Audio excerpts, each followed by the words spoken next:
सर्वांना नमस्कार. मी कार्तिकेयन, जिल्हाधिकारी सोलापूर.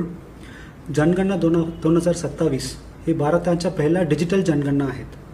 यामध्ये महत्त्वाचा टप्पा म्हणजे स्वगणना आणि हा स्वगणनाच्या सुविधा 1 मे 2026 पासून 15 मे 2026 पर्यंत उपलब्ध होणार आहे. स्वगणना म्हणजे नागरिकांनी स्वतःहून जनगणनामध्ये विचारलेल्या प्रश्नावलीच्या ऑनलाईनमध्ये उत्तर देणे हे आहे. स्वगणना भरण्यासाठी नागरिकांनी sc.census.gov.in हे पोर्टल उपलब्ध करू शकतात आणि हा पोर्टल मराठी, हिंदी, इंग्रजी आणि इतर 13 भाषांमध्ये उपलब्ध आहेत. हा पोर्टलमध्ये लॉग इन करण्यासाठी मोबाईल नंबर आणि OTP लागेल. लॉग इन झाल्यानंतर नागरिकांनी राज्य, जिल्हा, शहर या गाव निवडून मॅपमध्ये अचूक स्थान निश्चित करायचे आहे. त्यानंतर विचारलेल्या प्रश्नाचं उत्तर द्यावं लागेल.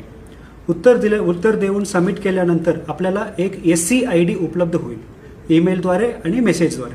स्वगणनाच्या सुविधा 1 मे पासून 15 मे पर्यंत उपलब्ध करण्यात येईल आणि 16 मेच्या नंतर जेव्हा आमच्या प्रगणक तुमच्याकडे येणार आणि प्रगणकाकडे आपण SC ID सांगितलं तर हा माहिती आपण भरलेली माहिती चेक करून ते स्वीकार करण्यात येईल. त्या नागरिकांनी स्वगणनामध्ये त्यांच्या माहिती भरलेले नाही, त्यांच्या माहिती आपण आमच्या प्रगणक मार्फत आम्ही करणार आहोत.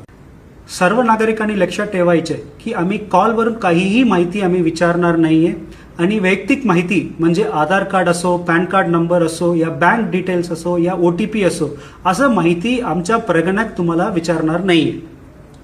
सर्व नागरिकांना मी आवाहन करतो की 1 मे पासून 15 मे पर्यंत उपलब्ध होणारे स्वगणना सर्व नागरिकांनी 1 मे पासून 15 मे पर्यंत स्वगणनाची सुविधा जास्तीत जास्त उपलब्ध करून आपलं माहिती आपल्या सोयीप्रमाणे भरावे.